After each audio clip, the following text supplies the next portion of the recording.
waxaa dhowaan 90 jir ku geeriyooday ninka muuqa wejigiisu calaamadda uu yahay sigaarka Marlboro ee caanka ah. ninkan oo magaciisa saxda ahi uu yahay Bob Norris waxa uu kaalin weyn ka qaatay faafidda isticmaalka sigaarka Marlboro. Norris waxa uu jili jiray loo jir sigaarka Marlboro si ba'an u nuuga iyadoo sawirkiisa lagu dhajin jiray boodhadh waaweyn isla markaasna muddo 12 sano ah uu ka soo muuqday xayeysiisyada sigaarka ee ay baahiyaan telefishinada iyo wargeysyadu.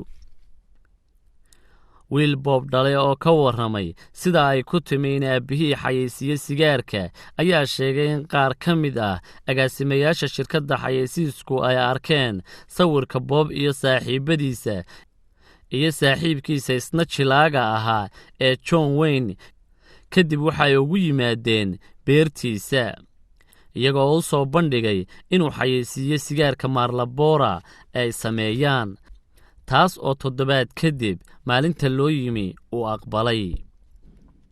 si kastaba ha ahaatee markii uu Norris muddo ka shaqaynayay xayeysiinta sigaarkan uu wejigiisu caanka ku noqday isagoo aan weligii xabad sigaara qiijin ayaa uu si kadisa shaqada u joojiyey kadib markii 2 hablood oo uu dhalay ay sigaarka nuugistiisa barteen.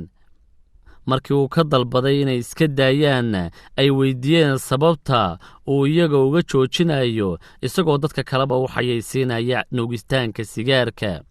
isla maalinta ay hablihiisu ereygaasi ku yidhaahdeen ayaa uu Norris joojiyey xayeysiinta sigaarka.